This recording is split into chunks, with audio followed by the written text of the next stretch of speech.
Next Jan astro ವೀಕ್ಷಕರಿಗೆ ನಮಸ್ಕಾರ. ಜ್ಯೋತಿಷಕ್ಕೆ ಸಂಬಂಧಪಟ್ಟಂತೆ ಬಹಳ ಮೋಸಗಳು ನಡೀತಾ ಇದೆ. ಇಲ್ಲಿ ಏನಾಗುತ್ತೆ ಅಂತಂದರೆ ನ್ಯೂಮರಾಲಜಿ ಅಂತಾರೆ, ಟ್ಯಾರೋಟ್ ಕಾರ್ಡ್ ಅಂತಾರೆ, ಆಮೇಲೆ ಕಾಸ್ಟ್ಲಿ ಜೆಮ್ಸ್ಟೋನ್ಗಳು, ರುದ್ರಾಕ್ಷಿಗಳು, ಬ್ರೇಸ್ಲೆಟ್ಗಳು, ದೊಡ್ಡ ದೊಡ್ಡ ಪೂಜೆಗಳು, ಈ ರೀತಿ ಎಲ್ಲ ಇದೆ. ಬಟ್ ನಿಜವಾದ ಜ್ಯೋತಿಷದಲ್ಲಿ ಇದೆಲ್ಲ ಇದೆಯಾ? ಜನಗಳು ಜ್ಯೋತಿಷದ ಬಗ್ಗೆ ನಂಬಿಕೆ ಕಡಿಮೆ ಮಾಡ್ಕೊಳ್ಳೋದಕ್ಕೆ ಕಾರಣವೇ ಒಂದು ಜ್ಯೋತಿಷರು ಹೇಳುವಂಥದ್ದು ನಿಜ ಆಗೋದಿಲ್ಲ ಯೂಶ್ವಲ್ ಆಗಿ. ಎರಡನೇದಾಗಿ ಬಂದು ಈ ಥರ ಕಾಸ್ಟ್ಲಿ ಪೂಜೆಗಳು ಮತ್ತು ಏನೇನೋ ಹೊಸದು. ಈಗ ಒಂದು ಪೇಪರಲ್ಲಿ ನಿಮ್ಮ ಪ್ರಾಬ್ಲಮ್ನ ಬರೆಸುಟ್ಟಾಕಿ ಅಂತಾರೆ, ನಂಬರ್ನ ಕೈಲಿ ಬರ್ಕೊಳ್ಳಿ ಅಂತಾರೆ. ಇದೆಲ್ಲ ಜ್ಯೋತಿಷದಲ್ಲಿ ಇದೆಯಾ ಅಂದರೆ ಖಂಡಿತವಾಗ್ಲೂ ಇಲ್ಲ. ಬೃಹತ್ ಪರಾಶರ ಹೋರಾಶಾಸ್ತ್ರದಲ್ಲಿ ಇರುವಂಥದ್ದು ಏನಂದರೆ, ನಮ್ಮ ಕರ್ಮಕ್ಕೆ ಅನುಸಾರವಾಗಿ ನಾವು ಈ ಜನ್ಮವನ್ನು ಪಡೆದಿದ್ದೀವಿ. ಆ ಜನ್ಮದಲ್ಲಿ ನಮಗೆ ಏನೇ ನಡಿಬೇಕು ಅನ್ನೋದು ಪ್ರೀ ಡೆಸ್ಟೈನ್ಡ್ ಆಗಿರುತ್ತೆ.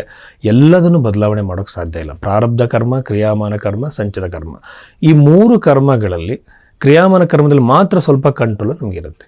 ಆದರೆ ಪರಾಶರ ಮಹರ್ಷಿ ಹೇಳುವ ಹಾಗೆ ಕೆಲವು ಬದಲಾವಣೆಗಳು ಅಂದರೆ ಮಂತ್ರ ಜಪಗಳು, ಆಮೇಲೆ ದಾನಗಳನ್ನು ಮಾಡೋದ್ರಿಂದ ಅದರ ಒಂದು ಪರಿಣಾಮ ಕಡಿಮೆ ಆಗುತ್ತೆ.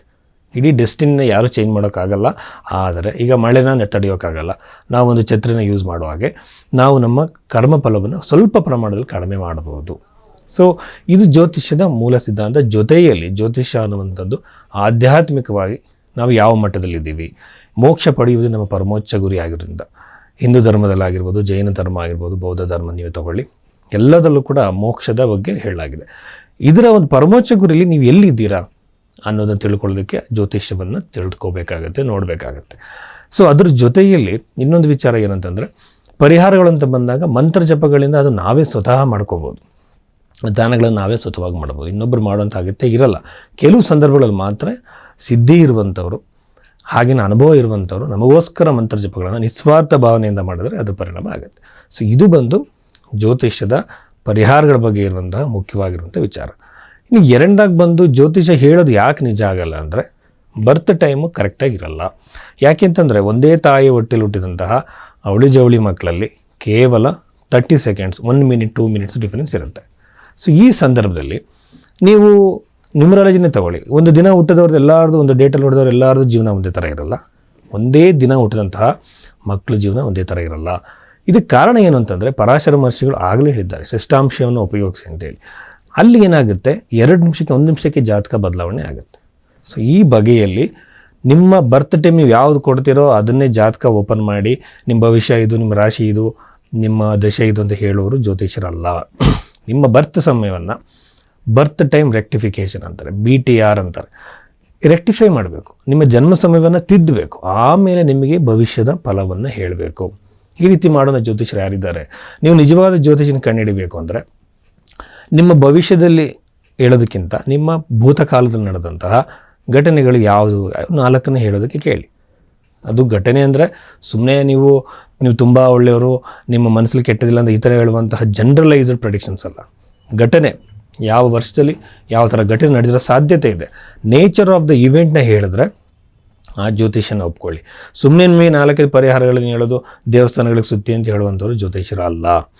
ಘಟನೆಗಳನ್ನು ಸಮಯಕ್ಕೆ ಸರಿಯಾಗಿ, ಅಂದರೆ ಇವೆಂಟ್ ಅಂತ ಹೇಳ್ತಾರೆ, ಟೈಮಿಂಗ್ ಆಫ್ ಇವೆಂಟ್ ಅಂತೇಳಿ, ಆ ಇವೆಂಟ್ನ ಸರಿಯಾಗಿ ಇದೇ ಇಯರಲ್ಲಿ ಇದೇ ಮಂತಲ್ಲಿ ನಡೆದಿರೋ ಸಾಧ್ಯತೆ ಇದೆ ಅಂತ ಅವ್ರು ಹೇಳಬೇಕು. 3 ರಿಂದ 4 ಗಂಟೆ ಅವರು ನಿಜವಾದ ಜ್ಯೋತಿಷರು. ನಿಜವಾದ ಜ್ಯೋತಿಷರನ್ನು ಹೀಗೆ ಕಂಡುಹಿಡಿಯಿರಿ. ಹಾಗೆಯೇ ನಾವೊಂದು ಗ್ರಂಥದಲ್ಲಿ ಇಲ್ಲದೇ ಇರುವಂತಹ ಯಾವ್ಯಾವುದೋ ಪರಿಹಾರಗಳನ್ನು ಮಾಡೋದು ಬೇಡ. ಪರಾಶರ ಮಹರ್ಷಿಗಳಿರುವಂತಹ ಮಂತ್ರ ಜಪಗಳು ಹಾಗೆಯೇ ದಾನಗಳನ್ನು ಮಾತ್ರ ಮಾಡೋಣ. ಈ ರೀತಿಯಾಗಿ ವೈಜ್ಞಾನಿಕವಾಗಿ ನಿಮ್ಮ ಜಾತಕವನ್ನು ನೋಡೋದಕ್ಕಾಗಿ ನಿಮಗೆ ನನ್ನ ಕೆಳಗಡೆ ನಂಬರ್ ಕಾಣ್ತಾ ಇರುತ್ತೆ, ಆ ನಂಬರ್ಗೆ ನೀವು ಕರೆ ಮಾಡಿ ನನ್ನ ಹತ್ರ ನೀವು ಕನ್ಸಲ್ಟೇಷನ್ನ ತೊಗೊಳ್ಬೋದು.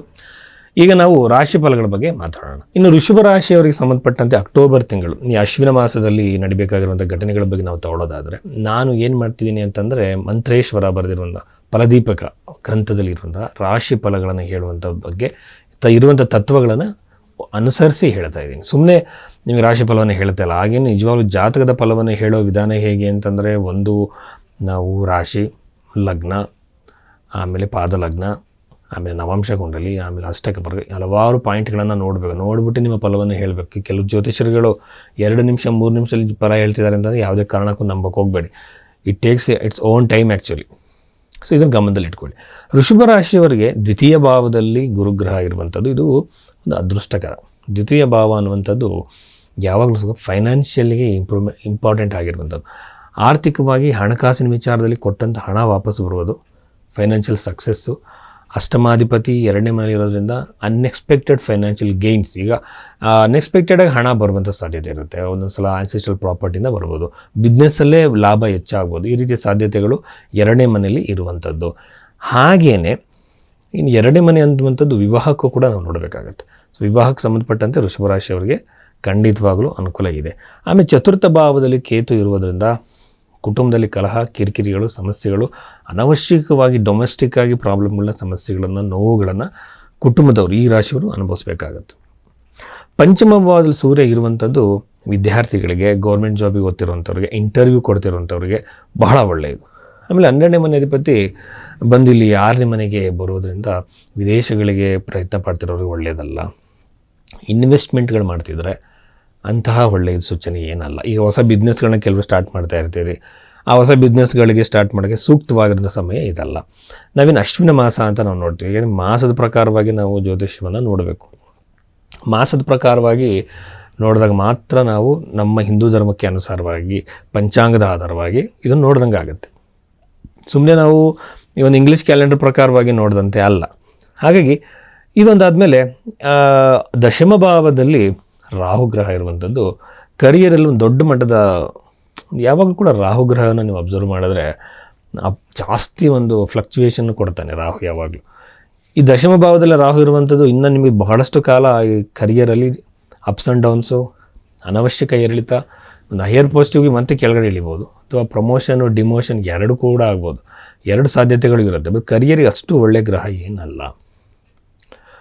ಬಟ್ ಏನಾಗುತ್ತೆ, ಕೆಲವು ಜ್ಯೋತಿಷ್ಯರ ಪ್ರಕಾರವಾಗಿ ರಾಹುಗ್ರಹದ ಒಂದು ಸ್ವಕ್ಷೇತ್ರ ಬಂದು ಕುಂಭರಾಶಿ ಅಂತ ಹೇಳ್ತಾರೆ. ಆ ಬಗ್ಗೆ ನಾವು ನೋಡಿದ್ರೆ ರಾಹುಗ್ರಹ ಕರಿಯರ್ ರಿಲೇಟೆಡ್ ಆಗಿ ವೃಷಭ ರಾಶಿಯವರಿಗೆ ಒಳ್ಳೇದು ಮಾಡುವ ಸಾಧ್ಯತೆ ಇದೆ. ಯಾಕೆಂದರೆ ನಾನು ವೃಷಭ ಲಗ್ನದಿಂದ ಕೆಲವು ವ್ಯಕ್ತಿಗಳನ್ನು ನೋಡಿದಾಗ ಅವರದ್ದು ಕರಿಯರಲ್ಲಿ ಅಂಥ ಇಂಪ್ರೂವ್ಮೆಂಟ್ ಇಲ್ಲ. ಸುಮಾರಾಗಿ 1988 ಬರುತ್ತಿದ್ದು. ನಮಸ್ಕಾರ. ಯೂಶ್ವಲ್ ಆಗಿ ಇದು ಏನಾಗುತ್ತೆ ಅಂತಂದರೆ, ಈ ರಾಶಿ ಫಲ ಅನ್ನೋದು ಒಂದು ಇಂಡಿಕೇಶನ್ಸ್ ಅಷ್ಟೇ, ಜನರಲೈಸ್ಡ್ ಇಂಡಿಕೇಶನ್ಸ್. ಬಟ್ ನಾವು ಈಗ ಫಾರ್ ಎಕ್ಸಾಂಪಲು ಈಗ ಡೈವೋರ್ಸ್ ಇದೆ ಅಂತ ನಾವು ಹೇಳ್ತೀವಿ ಅಂದ್ಕೊಳ್ಳಿ. ಡೈವೋರ್ಸ್ ಇದೆ ಅಂತೇಳಿ ರಾಶಿಯಿಂದ ಗೊತ್ತಾಗಲ್ಲ. ರಾಶಿಯಿಂದ ನೋಡಿದ್ವಿ, ಲಗ್ನದಿಂದ ನೋಡಬೇಕು, ಪಾದ ಲಗ್ನದಿಂದ ನೋಡಬೇಕು, ಉಪಪಾದ ಲಗ್ನದಿಂದ ನೋಡಬೇಕು, ಅಷ್ಟಕ ವರ್ಗದಲ್ಲಿ ನೋಡಬೇಕು, ನವಾಂಶದಲ್ಲಿ ನೋಡಬೇಕು, ದಶೆಯಲ್ಲಿ ನೋಡಬೇಕು. ಅದಾದ ಮೇಲೆ ಬೇರೆ ಬೇರೆ ಕಂಡೀಷನಲ್ ದಶೆಗಳನ್ನು ಉಪಯೋಗಿಸ್ಬೇಕು. ಇದರಲ್ಲಿ ನಿಮಗೆ ಯೋಗಿನಿ ದಶೆ ಇದೆ. ಅದಾದಮೇಲೆ ತುಂಬ ಜನ ವಿಂಶೋತ್ತರಿ ದಶೆನೇ ಒಂದೇ ಇರೋದು ಅಂದ್ಕೊಂಡಿದ್ದಾರೆ. ಅದಾದಮೇಲೆ ಜಮಿನಿಯ ಚರ ದೇಶ ಇದೆ, ಮಂಡುಕ ದೇಶ ಇದೆ. ಇದನ್ನೆಲ್ಲ ಉಪಯೋಗಿಸಿ ಒಂದು ಪರ್ಟಿಕ್ಯುಲರ್ ಕನ್ಕ್ಲೂಷನ್ಗೆ ನಾವು ಬರಬೇಕು ಅಂತಂದರೆ ಹಾರೋಸ್ಕೋಪ್ನ ಚೆನ್ನಾಗಿ ಅಬ್ಸರ್ವ್ ಮಾಡಬೇಕು. ಅದರದ್ದೇ ಆಗಿರೋ ಟೈಮ್ ಹಿಡಿಯುತ್ತೆ. ಇದ್ರ ಜೊತೆಯಲ್ಲಿ ಜಾತಕದಲ್ಲಿ ನಮಗೆ ಸ್ಯಾಟಿಸ್ಫೈ ಆಗಿಲ್ಲ ಅಂದರೆ ಹಸ್ತವನ್ನು ನೋಡಿ ಅಲ್ಲಿರುವಂಥ ರೇಖೆಗಳನ್ನು ಕೂಡ ನಾವು ನೋಡಬೇಕಾಗತ್ತೆ. ಎಲ್ಲ ನೋಡಿ ಒಂದು ಕನ್ಕ್ಲೂಷನ್ಗೆ ಬರಬೇಕು. ಸೊ ಇದಕ್ಕೆ ಟೈಮ್ ಹಿಡಿಯುತ್ತೆ. ಆ ರೀತಿ ಕನ್ಸಲ್ಟೇಷನ್ ನೀವು ಬೇಕಾಗಿದ್ದರೆ ನೀವು ಅಲ್ಲಿರುವಂಥ ಸಂಖ್ಯೆ ಕರೆ ಮಾಡಿ ಮತ್ತು ಕನ್ಸಲ್ಟೇಷನ್ ತೊಗೊಳ್ಳಿ. ಜಾತಕವನ್ನು ತುಂಬ ವಿಶ್ಲೇಷಣೆ ಮಾಡಿ ನಾನು ನಿಮಗೆ ಪ್ರೆಡಿಕ್ಷನ್ಸ್ನ ಕೊಡ್ತೀನಿ. ನಮಸ್ಕಾರ.